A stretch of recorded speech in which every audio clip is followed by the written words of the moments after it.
All right. So we're still exploring chapter 6 of Srimad Bhagavad Gita. We'll look further today. Today we're going to focus on this idea of how do I really support myself? Because last time we saw the declaration, lift yourself by yourself. Uddharet atmanatmanam. Na atmanam avasadayet. Do not bring yourself down. Atmaiva hi atmano bandhuhu. You're either your best friend or ripuhu. You're your enemy. Now, what does that mean? We'll also go into that further today. So right off the bat, let me just spotlight myself here.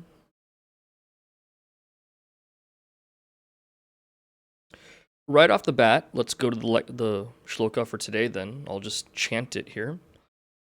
Bandhuratmatmanastasya yenatmaivatmana jitah anatmanastu shatrutve vartetatmaiva shatruvat.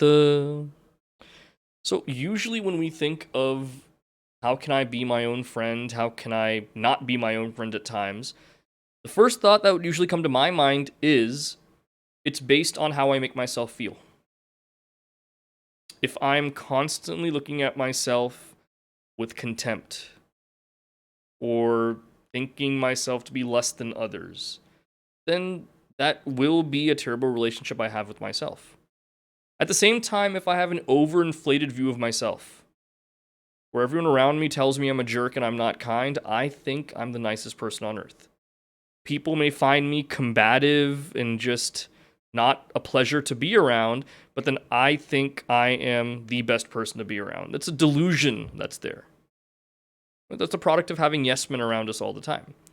So again, what am I doing to myself is how am I objective? That would be my first go-to.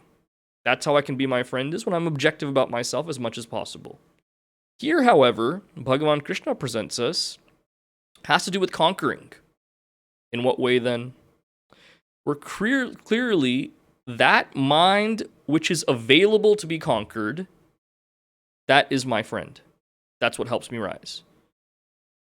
Now, this goes against our human nature, though.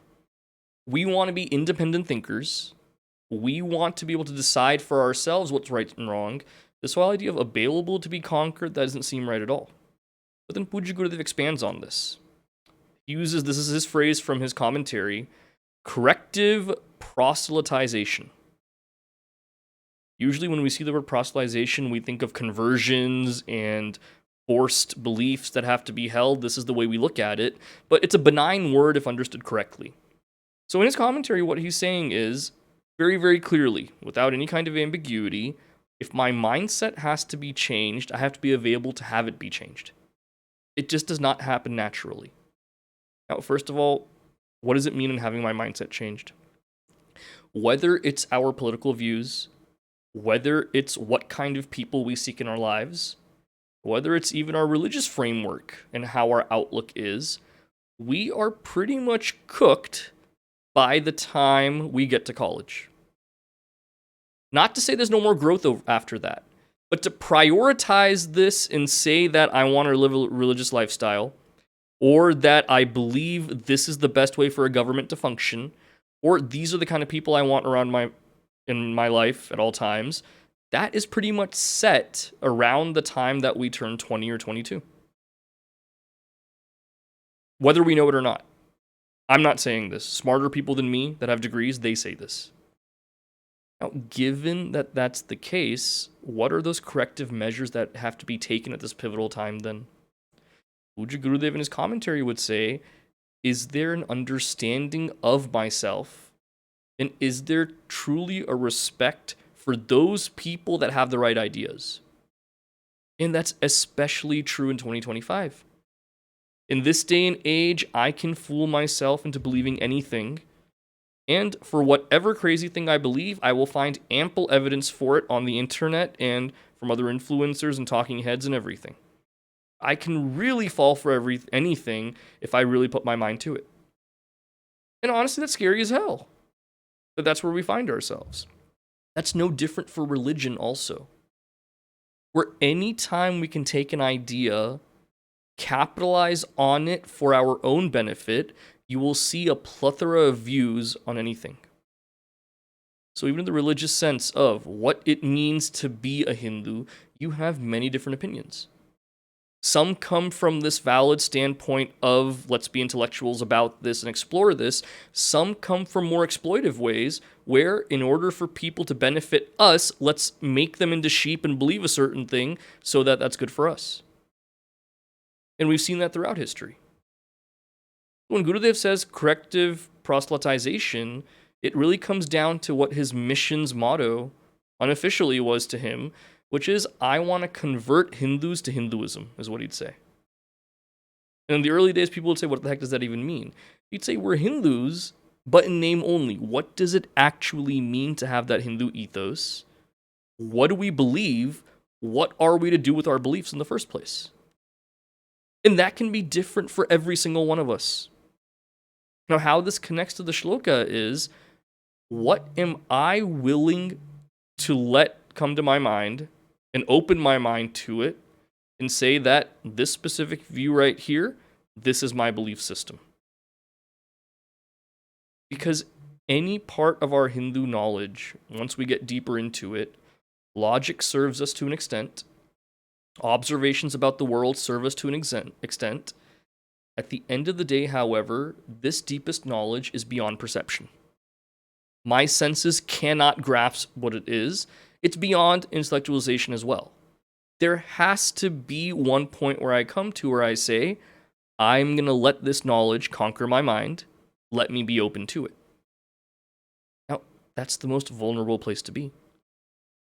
Looking at our own friendships, whether it's with your life partner, whether it's with your best friend, you find there's that certain point where you're open enough to where you could open yourself up to judgment, to ridicule for certain aspects of your life, to even consternation for mistakes that you've made, but you trust that person to not judge you and you do open up.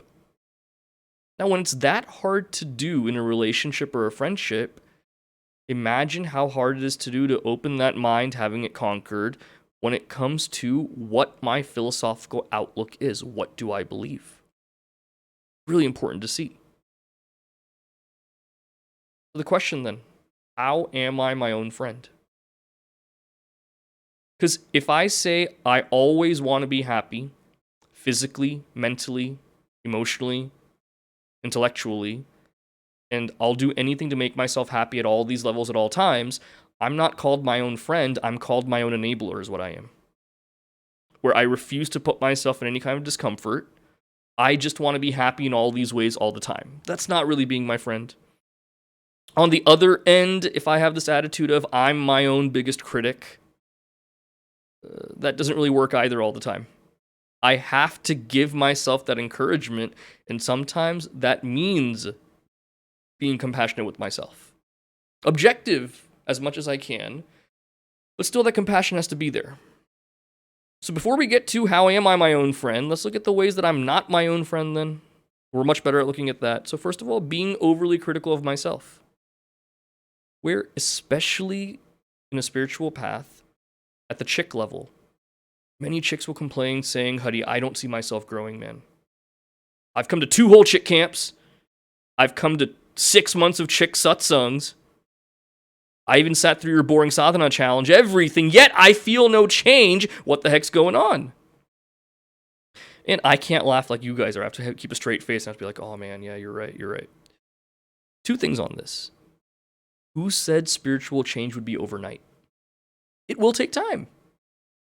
I mean, heck, when weight loss takes months to achieve, I know, trust me, when it takes months to achieve, wouldn't this kind of knowledge coming into my mind and changing my outlook and my reactions and my responses and everything, wouldn't that take even longer?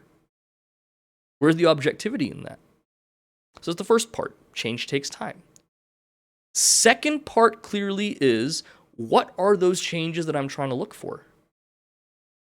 If it's that, yes, now that I am studying Vedanta, my mind should be calm all the time. No, that's a process that has to make that happen. Merely studying about something does not give that to me.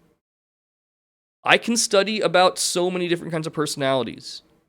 The go-getter attitude. I read about people who are go-getters, that never stop at anything, that will do anything to achieve their goals, that think through things so clearly. I can read about them every day, and in 30 days, I'll become like that too.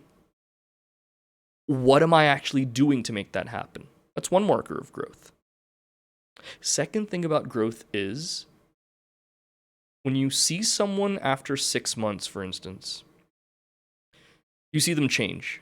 Either if they're young, they grow taller during that time, they grow wider, or you see that they've, different hairstyle, whatever it is. When you see the same person every single day, it's really hard to see that change because you're constantly seeing them. I'm constantly with this mind. I may be improving, but tracking that change is harder to do when I'm always with it. Therefore, it's really hard for me as an individual to see my growth or see the changes, and I will be critical because I just hold on to what I've always seen. We archetype ourselves so easily, label ourselves, put ourselves in certain bins. Oh, doesn't this happen in a family as well? You make a mistake at one point in your life and you're labeled that forever. When I was a senior in high school, I was backing out of the driveway, out of the garage, and I hit the fence. I wasn't even backing out that fast, and this is before you guys judge me. I'm so old, this was before the cars had a backup camera and everything, so we had to actually put our hand on the seat next to us and look behind us. You guys have never felt that, you don't know, but there was a time when the dinosaurs roamed, we actually had to do that. So backing out, I hit the fence. It's been 15 years. When I go to my parents' house, I'm still not allowed to park in the garage. It's been 15 years. They still make me park out in the front. And I was like, man, there's got to be like a statute of limitations on these sins that I've committed like this, but I'm still not trusted to park in the garage. We're labeled that way, stamped. This guy cannot back out. Boom. Now, don't we do that to ourselves all the time? Because of a mistake I've committed, because I haven't able to meet some kind of standard I set for myself, I label myself, and even if I'm improving, I won't give myself that credit. It can go the other way as well. Allen Iverson, one of my favorite athletes of all time. 2011, he was on the Memphis Grizzlies or something, and they asked him to come off the bench. And this guy was so offended. He's like, I'm a former MVP. I'm one of the greatest players of all time. How can you make me come off the bench? It's like, dude, you're almost 40. You can't run up and down the court twice without getting winded. Why do you think you have to start? You're not starting material. Similarly, the flip side is sometimes I may have achieved something at one point, or I may have met a certain standard, and I think that I'm there the rest of my life. There are dips that occur. I may have achieved something at one point with a certain tenacity, but because of physical, mental, emotional, intellectual changes over time, I may not be that same person able to accomplish those things. Do I come to terms with that? Or do I find myself being critical of myself then and saying that, oh no, I can't meet what I was once before, I'm getting worse, I can't do this? Do I beat myself up and kick my own butt about it? On Friday night, we had our annual high school lock-in here at Chinmamish in Dallas. And I'm getting better about not being baited by the high schoolers, but sometimes I fall for it. Where at about, I don't know why, this always happens like 2 or 3 a.m. where they're like, Hariji, I bet you can't do 50 push-ups. And being, the intellectual brahmachari I am, I should have been like, yeah, you're right, and I should walk away. But the, ego takes over, and I was like, how dare you? I can do 50 push-ups. And I did do the 50 push-ups. But the problem is, until about yesterday, I couldn't even lift the Amazon box that was delivered to my house. I don't know, something about the elbows, arms, chest, I still can't feel it completely. It burns, it hurts. I'm not what I once was 10, 15 years ago. If I cannot come to terms with that, and I still want to prove to people that I am this strong guy, I am only hurting myself. I impressed those high school boys for about 10 minutes, and then they forgot about it. The pain is still with me right now. Who got hurt at the end of the day? It's just me. So overly critical of myself means, am I realistic so that I don't have to face that criticism from myself? Another way I'm not my own friend is I neglect my own needs. Being selfless is one thing. Neglecting myself so that my physical, mental, spiritual health suffers is quite something else. Now, in this very section in Bhagavad Gita, Puja Gurudev presents one more point from a spiritual sadhana standpoint. That never let go of this contemplation. No matter what comes in life, how busy we are, different changes, what have you, never leave this habit of contemplation on these deeper truths, because without flexing that muscle of vichara, deeper thinking, it cannot be cultivated. Now, given that's the case, the strange irony here is, when life takes over, it seems my own contemplation is the first thing I neglect. Saying that I'm too busy, therefore I can't do this. When this contemplation is what will fortify me, will help me in these kind of situations, that seems to be the first thing that goes. Say if you have this habit of, drinking water every day, like 8 glasses of water a day. They say that's the general intake that you need to have. In Texas, it's a bit more because our summers are a bit more brutal, but 8 to 10 glasses is what's recommended. And I say, I was walking around all day in the heat. I was busy running from here to there, driving from this part of town to that part of town, all these errands. So I didn't have time to drink water. If I'm outside in the sun, that means I should do it even more. Similarly, if my excuse for not engaging in this contemplation on a daily basis is life is so hard, things are going on, I'm so stressed. If I'm stressed, why not do more sadhana at that time? Now, we could say time constraints, this and that. We can make it work. On a more practical level, on a day-to-day thing that we face then, when we want to be there for other people, that's a great thing. At the same time, am I being fair to myself in this whole process? Because in my effort to be selfless, I skip meals. I skimp on my own sleep. I'm not being there for myself. At the end, there's a point where I tip over and other people have to care for me. I become a burden on others then. Because of that inability or unwillingness to actually take care of myself. Now, one phrase that I'm not going to ridicule this phrase, I'm just going to explore it and see what our interpretation of it should be. Self-care is a phrase that's often brought up. That can be at the physical level, mental level, various ways we can look at it. At the end of the day, self-care is not something that I should do when I see myself teetering off the edge. That one more stressor and I'm going to explode. At this point, let me go into some type of something to relax myself. That's too late at that point. That's palliative, not preventative. Self-care can be preventative. Where am I journaling? Am I speaking to a friend that can help me consistently? If needed, am I seeing a therapist consistently? Not just on an as-needed basis where, okay, now I'm feeling like the real pressure is there. Let me go back to this person once every 6 months. Is it consistent so I'm building towards something? So self-care is not momentary or sporadic.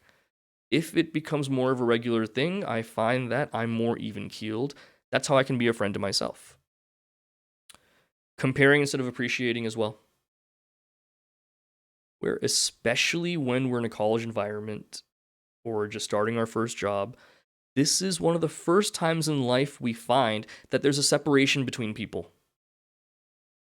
All through elementary school, middle school, through most of high school, you find that we are all on a level playing field, and for the most part, we're all similar in how we are.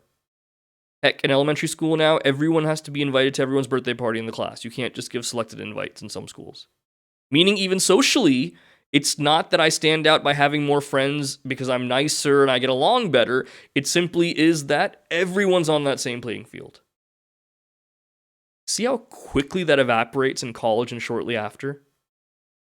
Where you have people coming out of school and the different markers of success. There are some people that come out earning 6 figures right away. There are some people struggling to make and meet that mark. There are some people that come out with a life partner. There are some people still looking. And these are all choices that people make, but we compare ourselves so much on these markers. That this person's my age, look how much they've done. I haven't done that much, now I feel bad. That's all there is. And our reliance on social media has made that so much worse. It's like that trap that we can't pull ourselves out of. For this high school lock-in that we had over the weekend, I have to come up with a fun theme every single time, something impactful, but something that won't make them just roll their eyes and walk away. It's high school after all. The topic we picked this time was reversing brain rot. Together we can find a cure. Now, one interesting thing we saw there, I played part of a documentary for them. It's on Netflix. It's about how social media companies really capitalized on human behavior to get them addicted to social media. And they presented a 4-pronged process to really facilitate that addiction. First, it starts with a trigger. As you're doom scrolling, going through everything, whether it's Instagram or TikTok or YouTube, when you refresh the page, something will always come up. On a second-to-second basis, there are like 100 videos or 1,000 videos being made at any one time, and the algo always is going to push you stuff. There's always something new. What makes you stop and actually look? It's got to be a provocative title, a thirst trap photo. I mean, let's be honest, that's what people stop for. These are all the things that make people stop. The first thing is a trigger. Something has to trigger me to stop and say, let me explore this. Layer number 2. Step number 2 is an action.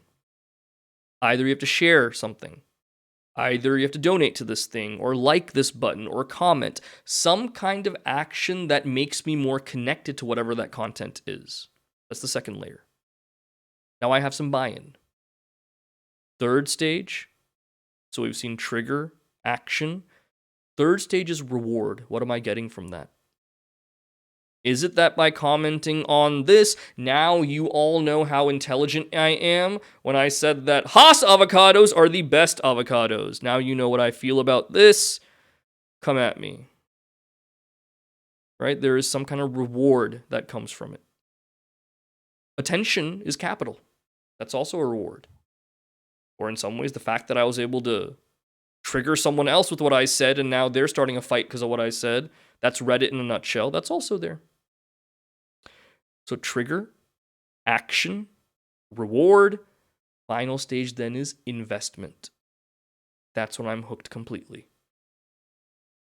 I posted a picture of myself from an event recently. I got to see who likes it and who doesn't. And, I didn't see your photo is not an excuse because we're always on Instagram, always on the apps. So my self-worth, my estimation of you as my friend, is based on how you respond to what I put out there as well. Investment is that final layer. Or how am I being judged for what I put? Now, this example has to do with social media, this framework. Don't we find this in all areas of life, though? With a multitude of things I can do, giving my time to, money to, what is the trigger that reels me in? Which is why I'm so proud of chicks. At the high school level, right before college, parents are the ones that have to drag their kids to Bal Vihar, and it's the parents' choice. Once students get to college, it's completely up to them. So whether it's on the weekend you're coming to teach Bal Vihar or help out with our Bal Vihar events, or you're joining a chick class on a Monday night, that is commendable because you could be doing anything right now. And no one would know. Like one parent asked me recently, like, yeah, my kid says she enjoys your chick classes. And I was like, actually, your kid doesn't come to my chick classes. But I don't want to stir anything up, so I didn't tell the parent that.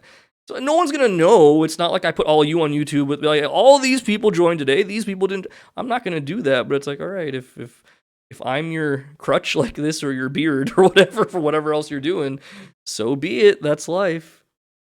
But that's few and far in between. It's commendable that you make the choices given you have infinite choices to make. Another way I'm not my own friend, withholding forgiveness. There will be things that make me feel guilty. There will be mistakes that I make. In order to truly understand the gravity of what I've done, oftentimes there has to be a stage of remorse where I feel bad. Understood. How long do I enjoy kicking my own butt, though? How long will I look in the mirror and say, you are a horrible person? How long will I go, completely just smothering myself with this again and again and again. After a certain point, if I do not forgive myself, I cannot move forward. This baggage stays with me like a 20-pound weight around my neck.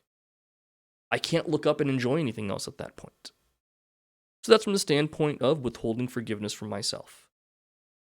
It's also true that other people may hurt me in my life. I was vulnerable in trusting a life partner. He or she is no longer interested or has hurt me in a very strong way. From our own families, for instance, siblings and parents sometimes, we may feel that, man, looking back on my childhood, for instance, there's many reasons why I don't function in certain ways, and I can pinpoint it to the way I was raised. It can also be a forgiveness that's withheld just to the world in general. I've done everything right the entire time. Why is it that while everyone else is thriving and happy, I'm under financial duress, I'm under some kind of health thing, I have to care for my family when others don't, I feel so bogged down by everything. Why is it that I have to go through this nonsense? So the world in general is responsible for it. I become bitter and jaded. Can I find that strength to forgive them as well? Now, the funny thing here is, and you've heard this before, that forgiveness is not for that person. Oftentimes, the people that have hurt us, it doesn't weigh on their mind. They're not beating themselves up every day thinking about it. We're the ones thinking about what they've done. That forgiveness is for myself, letting it go. Now, what does that letting it go mean? Forgiveness is something that it's a word that we don't often think about, even though we use. At the most basic level, your kids, I stole your crayon, you cried, then I say, I'm sorry, and you say, no, it's okay, I forgive you. That's at a very basic level. As situations and scenarios get more complex in life, forgiveness comes down to, do I see that whatever action I had to face because of someone, it wasn't by them, it was simply through them. This is where Vedanta comes into play. In forgiveness so far, we haven't talked Vedantically at all. The first step of the Vedantic process here is anything that I experience as a result of action has to come to me. There's no randomness in Hinduism. Things just don't happen on a whim. There is some reason for it. Some karma was done either in the immediate past or the remote past, meaning this life or a previous life. I had to get this result. When that's the case, am I going to blame the vessel that it comes in? That if not from this person, it would have been some other way.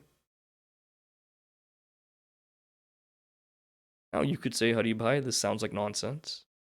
If you've been through what I've been through, you wouldn't say this. Fully agreed. Yes. Much easier said than done. Without knowing a situation, to just sit here and say that, yeah, you should forgive, I find that to be very condescending. I would never do that. But on a whole, do we understand after that stage of letting it go and saying, okay, I'm learning from this, I'll move forward more wisely, but I don't hold this person accountable for the pain in my life. It came through them, not by them. Just as I am growing as a sadhaka and I have my own limitations, they are also growing. They also have their limitations. Am I tolerant to that fact? I did say condescending, right? I used the word right. I bring this up because we had a 3 a.m. Q&A session that night at the lock-in. I wanted to say the word condescending, and I kept trying, the word condemning came to mind. I had a mental whatever, and I ended up saying condensation is what I said. But the good thing is the kids were also too sleepy to pick up on that, so I just kind of moved on from it. But when you get confused between condemning and condescending, condensation is what comes out of there. So some science for you as well here during Chick class. So back to it then. We find again, whether it's withholding forgiveness from myself or for others, comparing instead of appreciating, neglecting my own needs, being overly critical. These are the ways that I'm not my friend. Question still remains here then. How am I my own friend? Without being enabling, without being completely hard on myself, without any kind of scope for compassion, how can I be my own friend? Bhagavad Gita firmly tells me it comes from letting the higher rule the lower. Meaning, I have a level of impulse. I do things just because my mind desires it, and it's to benefit myself either physically, mentally, or intellectually, and so I do certain things. Now, I see the results of doing that, how it doesn't really work out for me. I understand sometimes how it hurts me and the people around me, yet, nature of an impulse is, without thinking through, I just go and do. Can that be tamed? That's one level of the higher ruling the lower.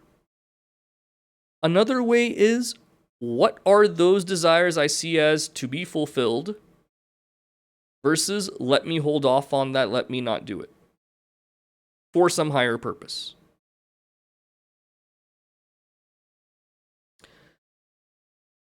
We have varying ideas of what being pure is, what being thoughtful is. It means something different to each one of us. There's no common code that we go by. When it comes to actions as well, what's a good action, bad action? Was I being selfish? Was I being selfless? Highly subjective from person to person. So it's really unfair when we point to someone and say, this was right, this was wrong. We don't know what their thought process was or what the background and context was, what they've been going through. Really unfair to point. The only one person I can peg that way with some kind of label of this was right or wrong is myself and no one else. Now, when that's the case, and I can judge my own actions and how my character is and how I'm growing or not growing, being my own friend means, am I willing to accept something from a higher standpoint, even if that means it dismantles what I am as my lower self? Because what did we look at last week when we started? In this same chapter, Pujya Gurudev presented the ideal me versus the actual me. Ideal me, the nature of knowledge and happiness and cheerfulness and great vibes and just cannot do no wrong and aura out the roof and all this stuff. And then I look in the mirror and I'm like, oh my God, I'm not even half of what that is. Intellectually, spiritually, or mentally. Now, what are the 4 markers he gave us to assess that gulf between ideal me and actual me? It was morally strong, ethically perfect, physically loving, socially disciplined. These are the way we have those markers. Am I helping myself in achieving that moral strength, ethical perfection, physical loving, plus that social discipline? Am I helping myself in somehow? If it's that my behavior hurts others, am I curtailing it, that social discipline right there? Is it that I'm allowing those that have an authority on what ethical right action is, am I listening to those people? When the closest friends that I have are telling me that in your demeanor, in the way you are, it's not coming across well despite your intentions, am I changing so that the way I'm physically loving comes across as actually loving and not being condescending, not being overbearing, not being ridiculing? Am I open to that kind of feedback? All comes to that openness then. Thinking for myself through that vichara, being open to what others have to offer me as well. The next shloka we look at, that'll spark our discussion for today, 9th shloka of the 6th chapter. Surun mitraryudasina madhyastadveshya bandhushu sadhushvapi cha papeshu samabuddhir vishishyate. Samatvam here. Am I the same to people in my life? There will be people who are good-hearted people. Friends, mitra. relatives, they're also Shatru. Enemies are also there. Those people are indifferent that couldn't care less what I do or what happens. There are also people that are neutral, different from indifferent. Indifferent is they don't care. Neutral is they may care, but they don't take a side. They're Switzerland in every single thing that happens. It's a safe place to be. The hateful, these are people drinking haterade that they just, out of jealousy, pettiness, just wantonly have to completely hate on everyone. Those that are righteous, action that is done for the purpose of growth and things the right way. And then, of course, adharmic unrighteousness. There are always all kinds of people like this around me. In my family, in the workforce, at my company, or where I thrive. In the mission, believe it or not. 3G, man, it's so hard to volunteer in the mission, man. People are like mean sometimes. This is supposed to be a spiritual environment. How can people be like that? Yeah, man, when people join a mission, they don't become human anymore. They're completely robotic and no one is mean to everybody. If that's your expectation, maybe this isn't the place for you then. It'll be everywhere. We got to deal with it. I didn't even do anything wrong and the person was not nice to me. Yes, that is life. It happens. Now, Gurudev goes a step further. I simply said here, it's a part of life. We have to deal with it. Gurudev said each one of these people, it's important to have them in our lives. They each serve a purpose. So let's write it down for yourself right here. Either open up a notepad on your phone, or if you're a weirdo who uses pen and paper, you can do that, I guess. But let's write these things down here. Friend, relative, enemy, indifferent, or you can take a picture of the screen. That's smart. Work smart, not hard. I love it. Neutral, hateful, righteous, and unrighteous. So how many is that? It's friend, relative, enemy, indifferent, neutral, hateful, righteous, unrighteous. 8 of these. The question I have for you is, what is the importance of having each one of these people in my life? How does that help me? Unrighteous people in my life, how can that help me? Yeah, that's my question. I don't know the answer, so you're going to answer it in your breakout rooms. That's what the point is. So you can't do all 8. Just prioritize which ones you want to talk about. Even if you get to about 3 or 4, that should be good. All right? You can go for about, 10 minutes or a little bit longer. Based on the question, this is a democracy, because I say so. How many in each room? What do you say? I'm seeing 3s, 4s. Some people are neutral already and don't want to share anything about that. All right, let's go with 3. Right, is everyone back? Lower attendance than usual today. Oh well. And please remember to join the Wednesday class if you're available. 6:30 a.m. Central. We had 3 people join last time, which is, I predicted 3 people and 3 people came. So it's on YouTube. Everything's going to be on YouTube. I know everyone can't make everything, but if you can, no harm. So hopefully you got to discuss this. We'll start on this next week. And I went around awesome discussions. Thank you guys for always taking the conversation seriously and really going in depth into all of that. All right, with that, we shall meet next week then. Om Purnamadav Purnamidam Purnat Purnamudachyate Purnasya Purnamadaya Purnameva Vashishyate Om Shanti Shanti Shanti Harihi Om Shri Gurubhyo Namaha Harihi Om. Happy Navaratri. Have a great week, everybody. Hari Om.